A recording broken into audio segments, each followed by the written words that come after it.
Hello friends, welcome to our channel GK junction. दोस्तों, आज की इस वीडियो में हम आरआरबी एनटीपीसी जीके के प्रीवियस ईयर कुछ क्वेश्चंस देखेंगे जो कि आपके एग्ज़ाम में बार बार रिपीट होते हैं और बहुत ही आपके एग्ज़ाम की दृष्टि से बहुत ही इंपॉर्टेंट है। तो चलिए आज का हम फर्स्ट क्वेश्चन यहाँ पर अपना स्टार्ट करते हैं दोस्तों। तो फर्स्ट क्वेश्चन है दोस्तों हमारा, भारतीय संविधान का हृदय और आत्मा किसे कहा गया है। तो दोस्तों आपसे पूछ रहा है कि heart and soul of the Indian constitution यहाँ पर किस आर्टिकल को कहा जाता है। तो ये आपको ध्यान रखना है दोस्तों, आर्टिकल नंबर 32 को कहा जाता है। और ये किसने कहा है दोस्तों तो B.R. अम्बेडकर जी ने कहा है। ये भी आपको ध्यान रखना है, B.R. अम्बेडकर जी ने कहा है। ओके, आर्टिकल 21 जो है दोस्तों ये right to life and personal liberty का है। ये भी आपको यहाँ पर ध्यान रखना है। Okay, article 14 right to equality के बारे में बात करता है दोस्तों। ये भी आपको ध्यान रखना है, राइट टू इक्वलिटी के बारे में ध्यान रखता है, बात करता है। आर्टिकल 19 जो है दोस्तों वो राइट टू फ्रीडम के बारे में बात करता है, right to freedom of expression के बारे में बात करता है। ओके, तो ये भी आपको यहाँ पर ध्यान रखना है। चलिए नेक्स्ट क्वेश्चन देखते हैं दोस्तों। नेक्स्ट क्वेश्चन है हमारा दोस्तों, पृथ्वीराज रासों के लेखक कौन हैं। तो पृथ्वीराज रासों के लेखक जो हैं दोस्तों वो हैं चंद बरदाई। ओके, ये इनके दरबारी कवि थे। ये भी आपको ध्यान में रखना है दोस्तों। कलहण ने दोस्तों कौन सी पुस्तक लिखी है, तो राज तरंगिणी नाम की पुस्तक लिखी है दोस्तों। राज तरंगिणी यहाँ पर जो लिखी है वो कलहण ने लिखी है। इसमें क्या दिखाया गया है दोस्तों, तो इसमें कश्मीर के राजाओं का इतिहास दिखाया गया है। ये भी आपको यहाँ पर ध्यान रखना है। ओके, राजतरंगिणी। बाणभट्ट ने दोस्तों कौन सी पुस्तकें लिखी है, तो बाणभट्ट ने दो बहुत इंपॉर्टेंट पुस्तक लिखी है दोस्तों। एक है कादम्बरी और एक है दोस्तों अपना एक कादम्बरी है और एक हर्षचरित है। ये भी आपको ध्यान रखना है, हर्षचरित जो कि हर्षवर्धन की जीवनी है। ओके, तो ये भी आपको यहाँ पर ध्यान रखना है। तुलसीदास ने दोस्तों दो महाकाव्य लिखे हैं। तुलसीदास ने यहाँ पर कौन सा, एक आपका हो गया रामचरितमानस लिखा है। ये भी आपको यहाँ पर ध्यान रखना है। ओके, चलिए नेक्स्ट क्वेश्चन देखते हैं दोस्तों। नेक्स्ट क्वेश्चन है दोस्तों हमारा, मानव शरीर की सबसे बड़ी श्वेत रक्त कोशिका कौन सी है, यानी कि लार्जेस्ट वाइट ब्लड सेल यहाँ पर आपसे पूछ रहा है। तो वो हम कहते हैं मोनोसाइट को। ठीक है दोस्तों, मोनोसाइट को कहते हैं। ये आपको यहाँ पर ध्यान रखना है। और श्वेत रक्त कोशिका यानी कि दोस्तों WBC का और एक नाम क्या है, तो ये है आपका ल्यूकोसाइट्स है। ये भी आपको यहाँ पर ध्यान रखना है। ओके, चलिए नेक्स्ट क्वेश्चन देखते हैं दोस्तों। नेक्स्ट क्वेश्चन है हमारा, भारत में उच्च न्यायालय के न्यायाधीशों की नियुक्ति कौन करता है, यानी कि हाई कोर्ट के जो जजेस होते हैं दोस्तों उनका अपॉइंटमेंट कौन करता है, ये आपसे पूछ रहा है। तो उनका अपॉइंटमेंट भी दोस्तों कौन करते हैं, प्रेसिडेंट करते हैं। ये भी आपको यहाँ पर ध्यान रखना है। ओके, चलिए नेक्स्ट क्वेश्चन देखते हैं दोस्तों। नेक्स्ट क्वेश्चन है दोस्तों, भारत का बिस्मार्क किसे कहा जाता है। तो भारत का बिस्मार्क दोस्तों सरदार वल्लभ भाई पटेल को कहा जाता है। ऑटो वन बिस्मार्क कौन थे दोस्तों, जिसने जर्मनी का यूनिफिकेशन किया था।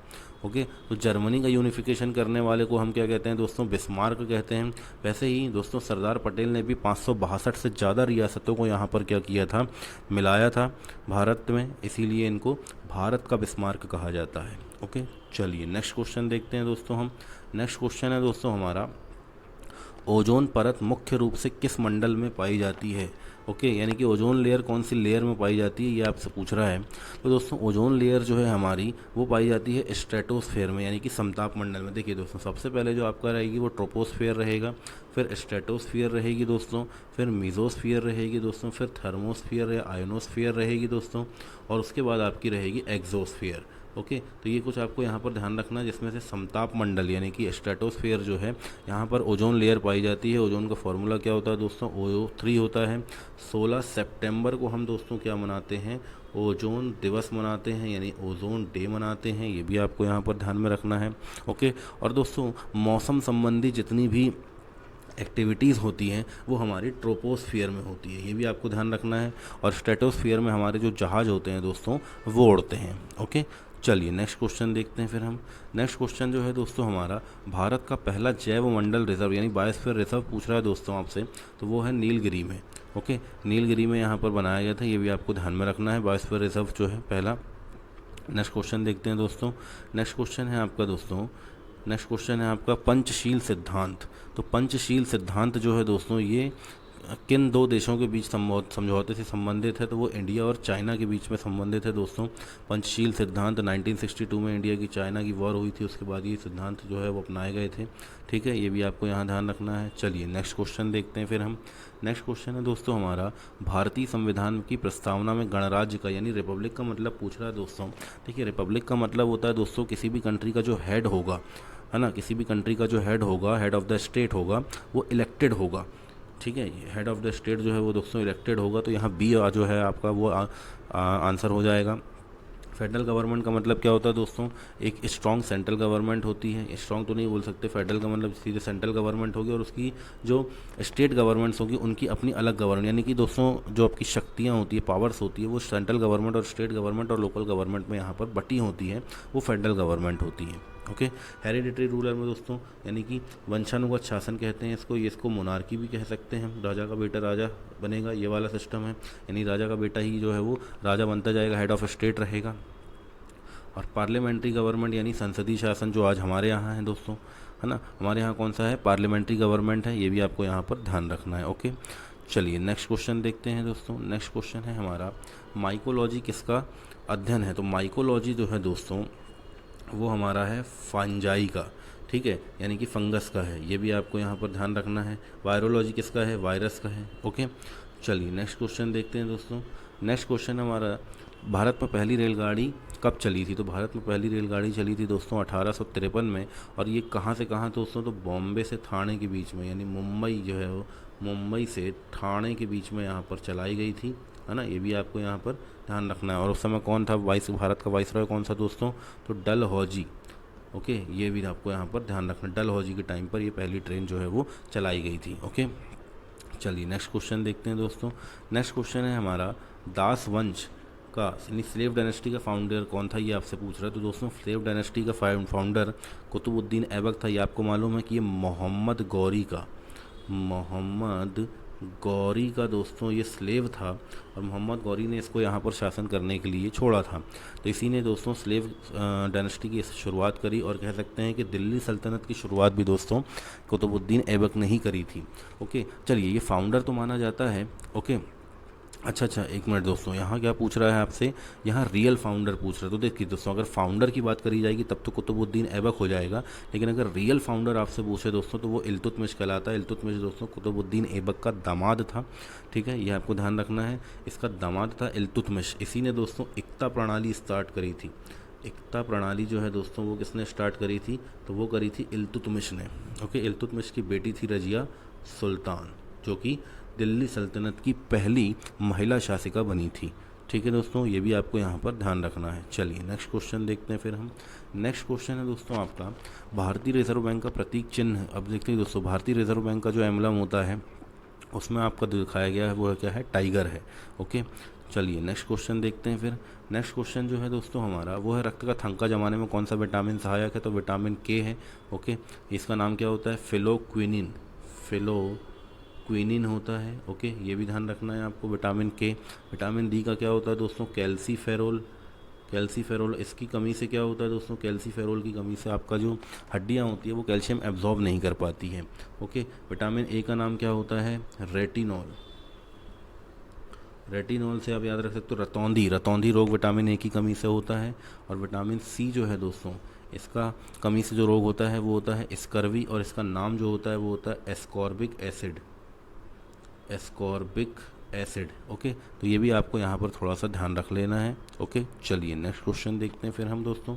नेक्स्ट क्वेश्चन है आपका, भारत का सबसे बड़ा कोयला क्षेत्र कौन सा है। ठीक है, तो ये दोस्तों झारिया कोल फील्ड्स है, ये भी आपको यहाँ पर ध्यान रखना। कहाँ पर है दोस्तों, तो ये झारखंड में है। ओके, ये झारखंड में है, ये भी आपको ध्यान रखना है। चलिए नेक्स्ट क्वेश्चन देखते हैं दोस्तों फिर। नेक्स्ट क्वेश्चन है दोस्तों हमारा, भारतीय संविधान का कौन सा अनुच्छेद जीवन और व्यक्तिगत स्वतंत्रता के अधिकार पे से संबंधित, यानी right to life and personal liberty, अभी मैंने लास्ट में आपको बताया है ना इसी क्लास में, तो ये है दोस्तों आपका आर्टिकल नंबर 21। ओके, चलिए नेक्स्ट क्वेश्चन देखते हैं फिर हम। भारत का मैग्ना कार्टा किसे कहा जाता है, तो भारत का मैग्ना कार्टा जो है दोस्तों वो आर्टिकल नंबर 32 को कहा जाता है। ओके, ये भी आपको ध्यान में रखना है। चलिए नेक्स्ट क्वेश्चन देखते हैं फिर। नेक्स्ट क्वेश्चन है दोस्तों हमारा, गीत गोविंद के लेखक कौन है, तो गीत गोविंद जो इसने लिखी है दोस्तों उनका नाम है जयदेव। ओके, जयदेव ने लिखी है। बाणभट्ट का मैंने आपको बता ही दिया है। ओके, चलिए नेक्स्ट क्वेश्चन देखते हैं फिर दोस्तों। नेक्स्ट क्वेश्चन है आपका, मानव शरीर में सबसे बड़ी लार ग्रंथि कौन सी है?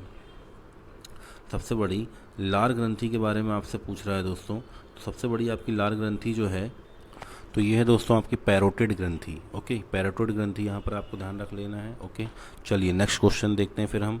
नेक्स्ट क्वेश्चन है दोस्तों हमारा, भारतीय मिसाइल कार्यक्रम के जनक कैसे कहा जाता है? तो ये आप सभी को मालूम है, एपीजे अब्दुल कलाम को क्या कहा जाता है दोस्तों? भारतीय मिसाइल कार्यक्रम के जनक कहा जाता है। विक्रम साराभाई को इंडियन स्पेस प्रोग्राम का जनक कहा जाता है। ओके, इंडियन स्पेस प्रोग्राम के जनक कहा जाता है दोस्तों। ठीक है, तो ये भी आपको यहाँ ध्यान रखना है। चलिए नेक्स्ट क्वेश्चन देखते हैं दोस्तों। भारत का सबसे बड़ा प्राकृतिक बंदरगाह कौन सा है? तो दोस्तों भारत का सबसे बड़ा प्राकृतिक बंदरगाह जो है वो मुंबई पोर्ट है। ओके, ये भी आपको ध्यान रखना है। चलिए नेक्स्ट क्वेश्चन देखते हैं दोस्तों फिर। भारतीय संविधान का प्रियम्बल और जो है दोस्तों, प्रियम्बल में फ्रेटर्निटी शब्द कहाँ से लिया गया है? ओके, फ्रेटर्निटी शब्द कहाँ से लिया गया है, ये आपसे पूछ रहा है। तो ये लिया गया है दोस्तों फ्रांस से, फ्रांस से लिया गया है। ये भी आपको ध्यान में रखना है। ओके, चलिए नेक्स्ट क्वेश्चन देखते हैं दोस्तों हम। मानव शरीर में सबसे छोटी मांसपेशी कौन सी है? तो वो है दोस्तों आपकी स्टेपीडियस। ये भी आपको ध्यान रखना। देखिए, मानव शरीर की जो सबसे छोटी हड्डी होती है, यानी कि अगर मैं बात करूँ स्मॉलेस्ट बोन की, तो वो भी कान की हड्डी होती है स्टेपीज, और इसी के पास जो मांसपेशी होती है दोस्तों, वही स्टेपीडस आपकी शरीर की सबसे छोटी मांसपेशी भी होती है। तो ये दोनों ही चीज़ आपको यहाँ पर ध्यान रखना, कान की हड्डी होती है। ठीक है, चलिए नेक्स्ट क्वेश्चन देखते हैं दोस्तों। नेक्स्ट क्वेश्चन है दोस्तों हमारा, आनंद मठ उपन्यास के लेखक कौन है? दोस्तों आनंद मठ जो है दोस्तों, उसके लेखक जो हैं वो कौन हैं? तो वो हैं दोस्तों बंकिम चंद्र चटर्जी। ओके, बंकिम चंद्र चटर्जी हैं, और बंकिम चंद्र चटर्जी ने ही आनंद मठ से ही दोस्तों जो वंदे मातरम है वो लिया गया है। ठीक है, तो ये भी आपको यहाँ पर ध्यान रखना है। चलिए नेक्स्ट क्वेश्चन देखते हैं दोस्तों।